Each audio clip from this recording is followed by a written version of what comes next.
Bienvenidos, buenas tardes, buenos días a un episodio más de Puente Aduanero, el podcast donde escuchamos experiencias y compartimos conocimientos sobre comercio exterior, logística, fiscal, aduanas, etc. Hoy en Puente Aduanero tenemos a una invitada con más de 30 años de experiencia en comercio exterior, aduanas, logística y compras internacionales. Estudió Administración de Negocios Internacionales en San Diego y a lo largo de su trayectoria se ha especializado en cumplimiento normativo y eficiencia operativa para empresas importadoras y exportadoras. Ha liderado implementación de programas de fomento, certificaciones, desarrollo de políticas, métricos y capacitación de personal, ayudando a mitigar riesgos fiscales y operativos. Actualmente asesora principalmente empresas de IMEX y participa como conferencista en temas de comercio exterior. Lau, bienvenida a Puente Aduanero. Muchas gracias por la invitación, Cintia. Un placer estar aquí. Gracias, Lau. Bueno, hemos estado platicando previamente de la vida diaria del comercio exterior, pero este, nada más de, por ejemplo, de cuando iniciaste, ¿cómo sientes que ha cambiado el comercio exterior al día de hoy? Ha sido una evolución constante, algo que podemos decir que ha cambiado desde cero hasta mil, ¿no? A mil revoluciones. Ha sido muy grato ver la forma como ha evolucionado el comercio exterior. A mí me tocó ver el comercio exterior en sus inicios cuando todavía la aduana estaba en el Chaparral, cuando existía una sección maquila dentro de la Secretaría de Economía.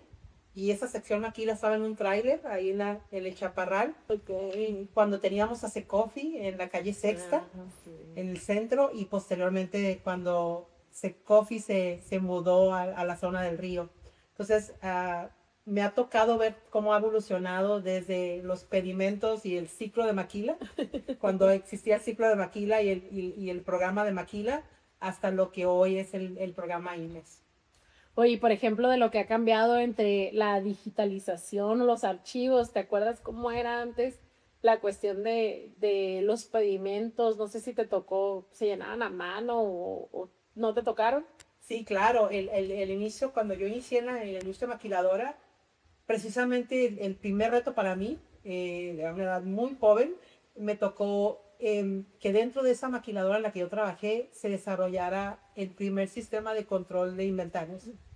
En esa empresa realizaban las facturas en una máquina de escribir. Entonces me tocó la Oh. implementación de las computadoras en esa empresa, pero a la vez participé en el proyecto de que se desarrollara un sistema para que generara las facturas de importación y exportación. Ay, ¿te acuerdas cómo fue Sí, claro, fue todo desde crear los catálogos de todo ese producto que se manufacturaba, indicándole a la persona de sistemas cómo tenía que generarse ese sistema para que pudiera generar esas facturas para la exportación. Y obviamente me tocó los pedimentos de las hojas largas, todos a máquina de escribir, en este papel cebolla.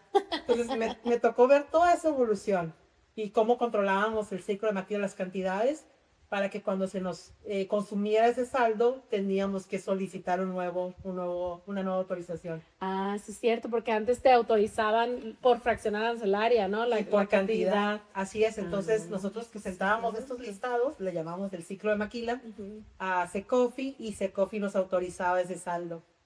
Entonces, cuando se nos vencía se nos acababa, consumimos ese saldo, teníamos que llevar un control de ese saldo. Entonces, cuando se nos iba a vencer, pues teníamos que solicitar una nueva autorización. Ah, mira, no me acordaba de Sí, no, eso eso. fue otra época. Fue otra época. Sí. Sí, qué interesante, ¿no?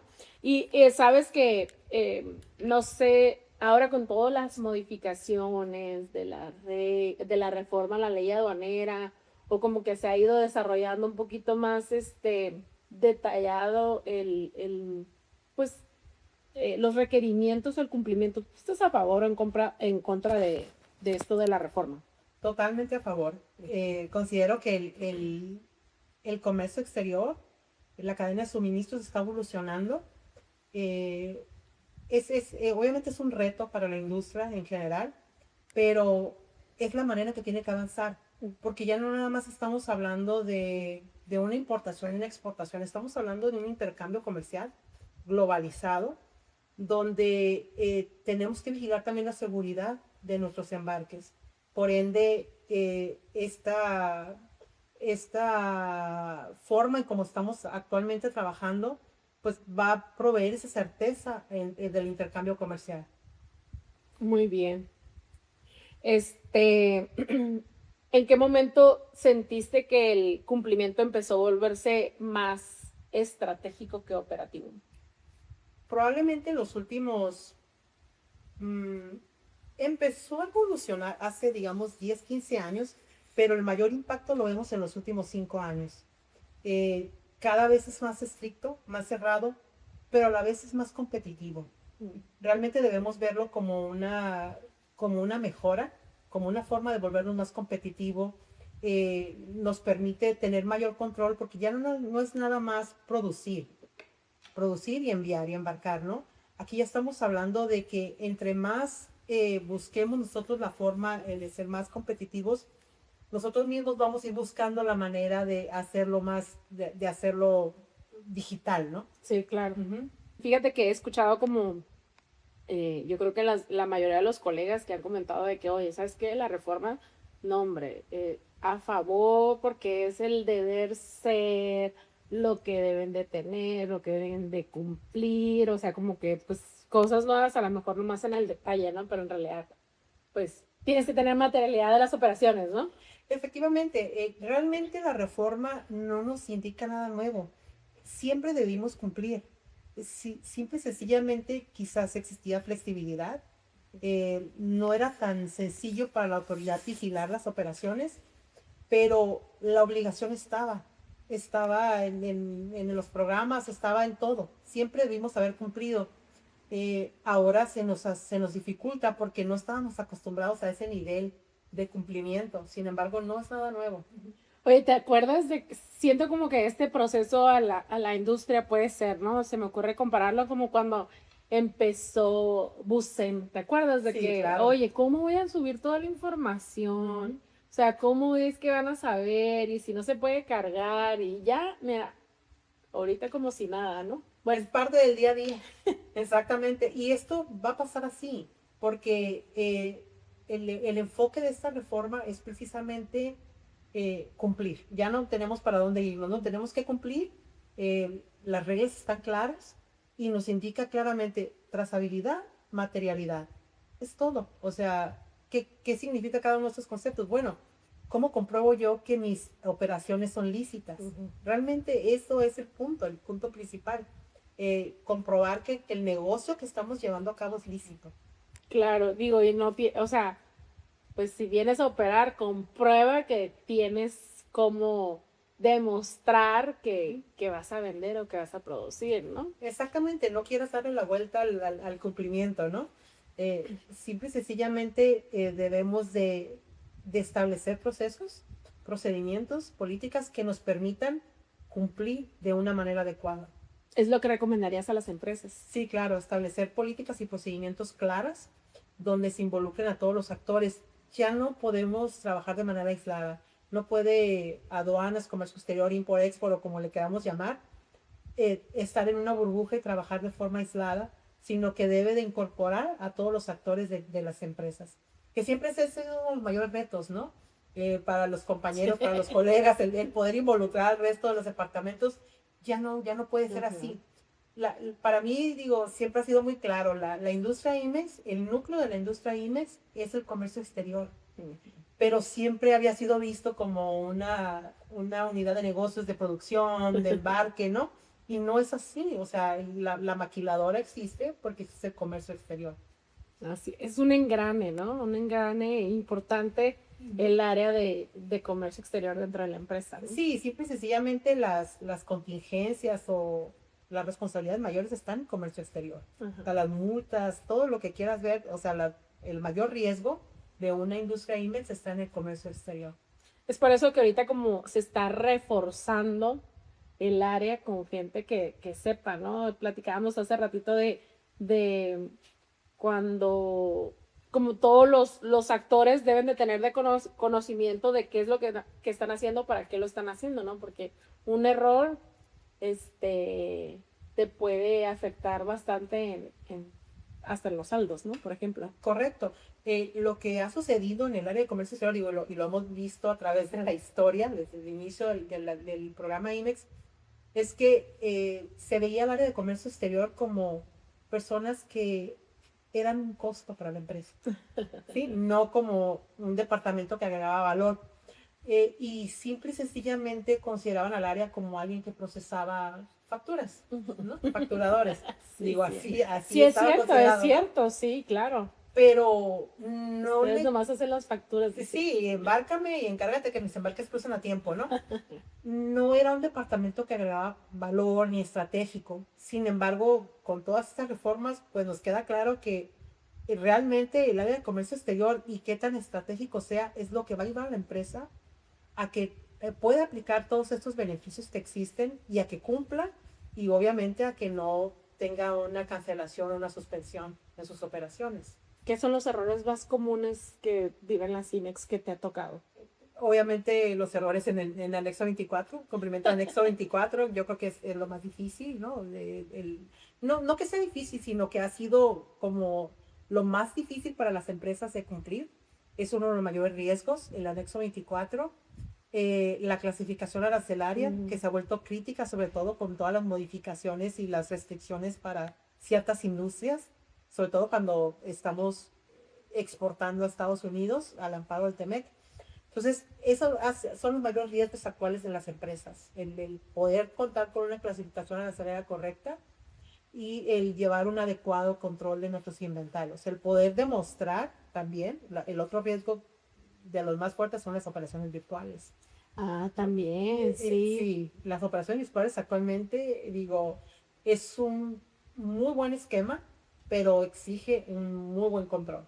Sí, porque a mí me ha tocado como que de repente empresas de que, ah, pero es virtual, es como, hey, pero es una operación tal cual, pues no de que sea virtual no quiere decir que no tengas que cumplir o como ellos no ven físicamente el movimiento en el momento, quieren Sí, eximir eso, ¿no? ya la operación virtual requiere de un control muy estricto, ¿no? Para poder comprobar que efectivamente se llevó a cabo la operación y no sea desconocida en una revisión.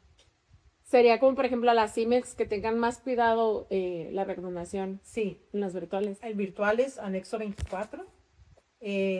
Obviamente, cómo llevas el control y cuidar la clasificación arancelaria. Yo siempre he dicho que el coco de todas las áreas de comercio exterior es el anexo 24, o sea, lograr hacer el match o no sé, la comprobación exacta de a ver, mis cantidades, tus cantidades, qué regreso, cómo regreso, ¿no? Siempre es un reto porque involucra diferentes áreas, ¿no? Es correcto, la conciliación entre lo que es físico contra el sistema. Y es que partimos de cómo vemos el inventario, ¿no? De una forma distinta. Por ejemplo, en la óptica de comercio exterior yo veo blanco y negro, ¿no? Entradas y salidas. Lo que entra, sale. Sí. Y en el piso de producción no necesariamente sucede así, porque yo puedo hacer ajustes a mi sistema de MRP o ERP. Puedo considerar que cierto margen puedo tener errores y tiene un valor menor a, no sé, $100, o sea, para mí es irrelevante, ni siquiera lo voy a inventariar, pero en comercio exterior no sucede así, todo lo que ingresa tiene que salir, ¿no? Y partiendo de ahí ya lo estamos viendo de forma distinta. Si a eso le agregas el reto de las desviaciones temporales, los cambios de ingeniería y cómo los controlo las unidades de medida con las que importo, las que tiene el bill de materiales y cómo lo cargo en mi anexo 24, pues ya estás hablando de que es algo que es un poquito más amplio, ¿no?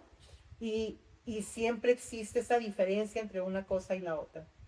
O como también el control de ahorita lo voy a sacar, pero nada más le van a hacer esto, ¿no? De repente que me ha tocado como que hay empresas donde es que nada más es una herramienta y la van a arreglar y la van a traer, pero luego es como, ahorita ya. Ahorita no puedes tomar esos riesgos porque las verificaciones en transporte existen. Existen todas las verificaciones que puedas salir, ¿no? Desde que sales de la aduana, te pueden revisar ahí, te pueden revisar dentro de la aduana o te pueden revisar de manera electrónica. Entonces, cada vez se va cerrando más el círculo en el que no puedes tomar tantos riesgos. Tienes que medir tu riesgo muy bien. Ok, sí, lo voy a enviar aquí, pero ¿cuál es el mecanismo que debo utilizar para enviar una herramienta a reparar o para enviar una parte a soldar? O sea, tienes que asegurarte que cuentas con todas las autorizaciones posibles, ¿no? Para poder enviar una mercancía. O ahí es como también lo de la comunicación entre las áreas, ¿no? De que, pues a lo mejor el de calidad dice, oye, pues yo necesito arreglar o el área de mantenimiento, lo que haga. Es como que, ¿sabes qué? Yo necesito arreglar esto y ¿cómo voy a saber yo que tengo que hacer algo de comercio exterior, ¿no? Sí, correcto. Incluso también en el caso digo, muy famoso, ¿no? De las maquinarias de los Frankenstein. Ay, así los conocí yo. Sí, así los conocí yo. Entonces, que es muy común. Los Frankenstein. Y todo esto es comunicación y capacitación, ¿no? De capacitar a todas las áreas, involucrar a todas las áreas para que esas situaciones que en el pasado eran tan comunes ya no se den. No se den porque cada día es más complicado no estar en cumplimiento. Cada vez se pone más en riesgo a la industria. Yo me acuerdo mucho de una vez en algún entrenamiento que estuve, una compañera había dicho, no, dice, es que a mí no me avisan cuando sacan las máquinas, los materiales, y tuve que mover mi oficina casi a la entrada de la entrada y la salida para poder interceptarlas, que no se llegaran porque no me dicen, y ella andaba batallando para poder de dónde estaba o soldar, ¿no? Sí, se volvía todo un reto para uno, ¿no? Porque querías hacer las cosas, porque tú sabías cómo hacer las cosas de manera correcta, pero era difícil poder integrar a todo el equipo. Yo creo que actualmente más empresas están logrando precisamente que esa integración se dé, pero ha sido precisamente a raíz de esas reformas, de que ahora sí ya no es opcional, ¿no? De que ya no hay forma de que te puedas salir por la tangente, realmente tenemos que cumplir. Claro. Oye, y por ejemplo en la CIMEX deberías de considerar que tú que has visto tantas auditorías y revisiones, ¿qué es lo que le duele a una empresa cuando no gestionó bien su riesgo? Mira, cuando una empresa no mide y no minimiza su riesgo, obviamente lo que le duele es que está sujeta a que le pueda derivar una suspensión. Obviamente, si te suspenden el IVA, pues hay un flujo de efectivo, ¿no? Que eventualmente puedas recuperar, pero pues te va a pegar. Lo más delicado es cuando estás hablando de una suspensión del padrón de importadores o una suspensión del programa. Entonces, ahí sí ya estás hablando de situaciones más delicadas porque no vas a poder operar. Entonces, lo del IVA, digamos, lo puedes manejar quizás porque te va a pegar en el bolsillo, pero lo otro no. El padrón de importadores. El padrón de importadores y la suspensión del programa.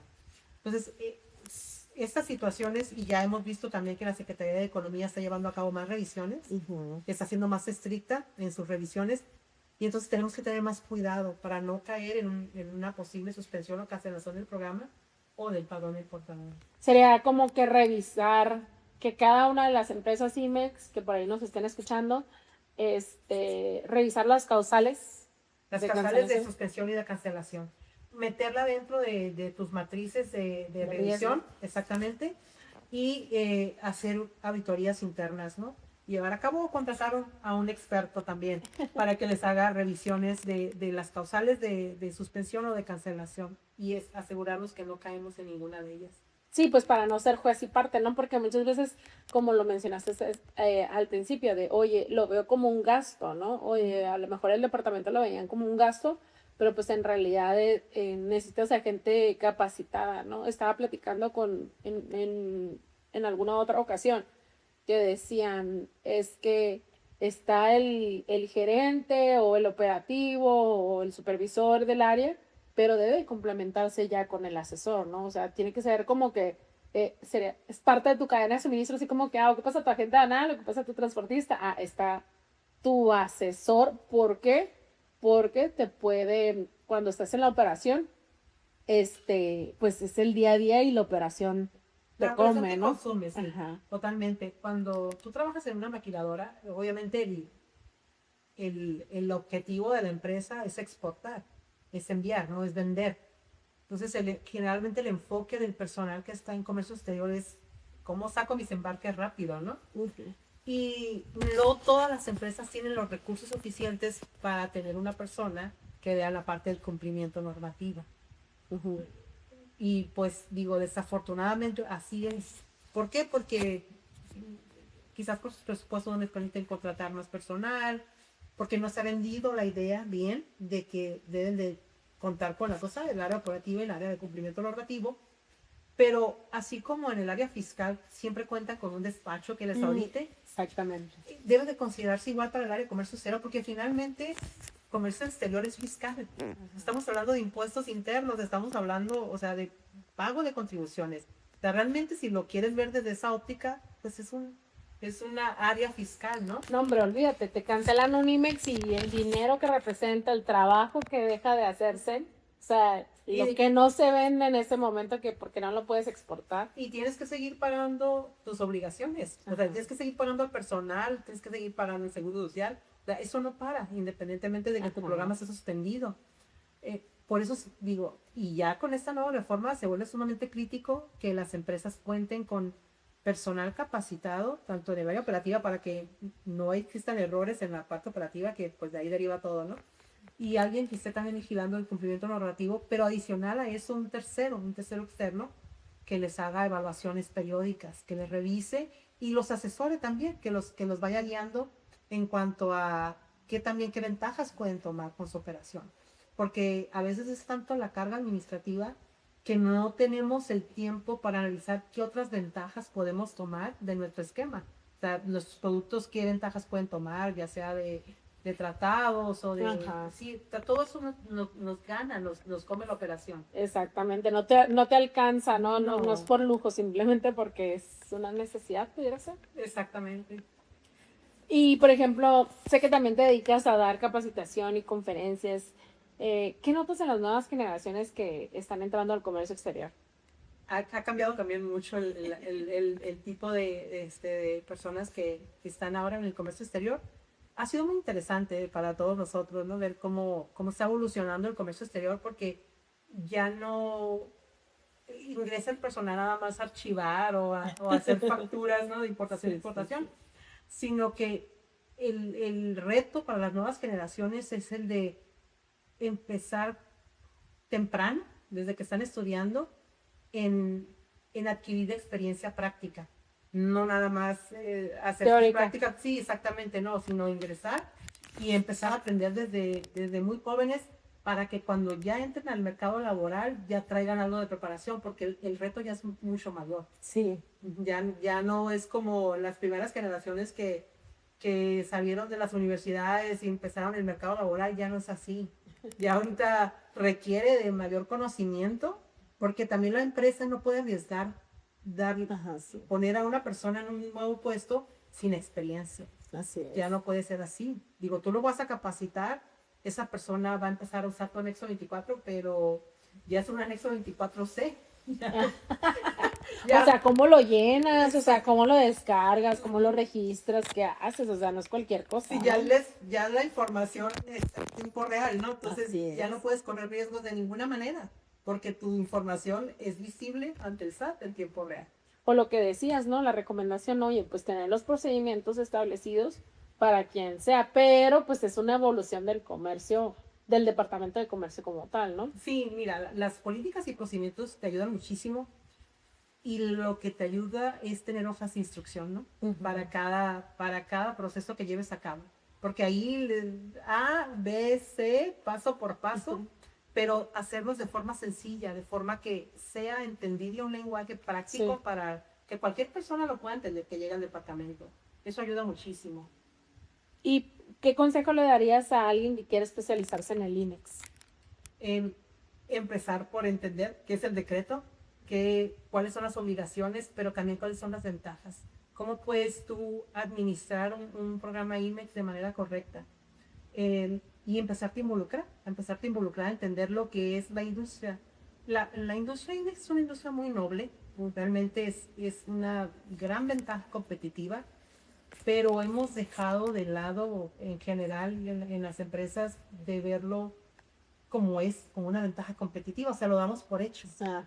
Pero no es así, o sea, digo, como mexicanos podemos ver que no es lo mismo las mismas ventajas que tiene una empresa IMES a una industria nacional. Ujú. Entonces, si ya tienes esa ventaja que te da una ventaja sobre la industria nacional, pues cumple, porque es lo correcto, ¿no? Cumplir.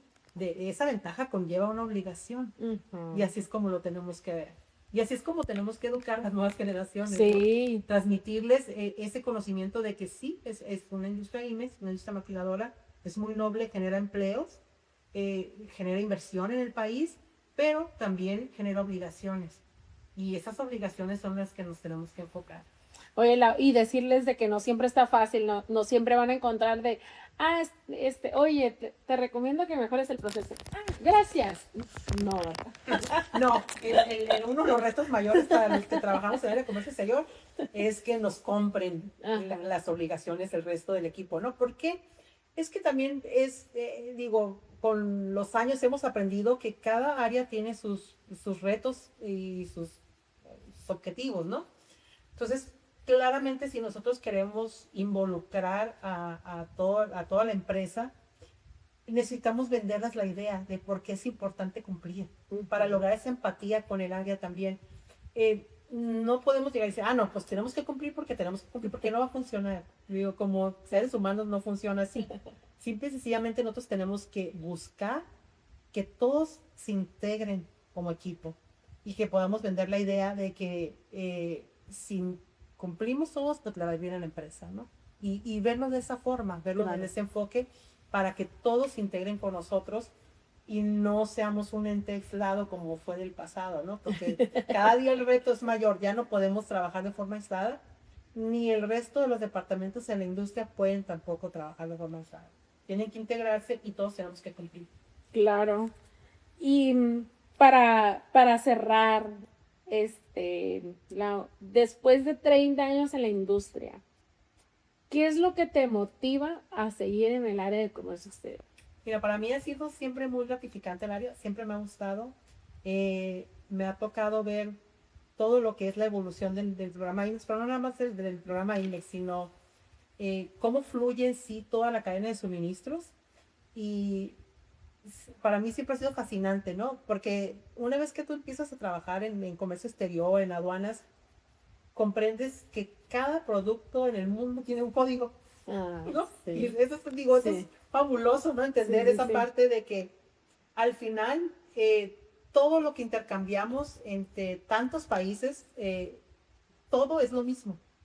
Todo está armonizado, ¿no?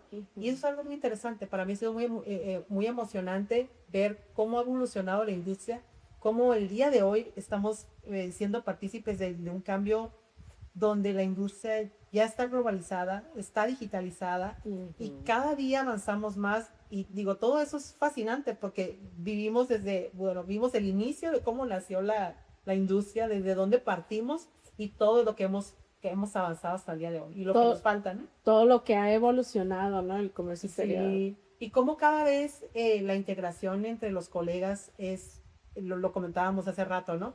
Cómo cada vez es más abierta la integración y eso para mí ha sido muy gratificante también. Que nos encontramos allá afuera como que gente realmente dispuesta a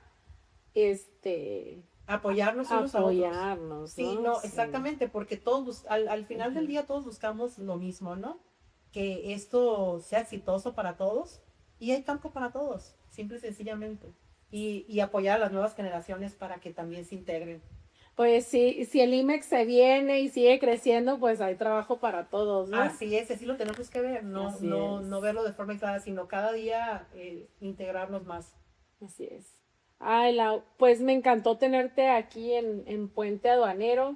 Gracias por compartirnos tus experiencias, tus conocimientos y esperamos verte pronto en la siguiente temporada de Puente Aduanero. Gracias. Muchas gracias a ti, ha sido un placer para mí estar contigo.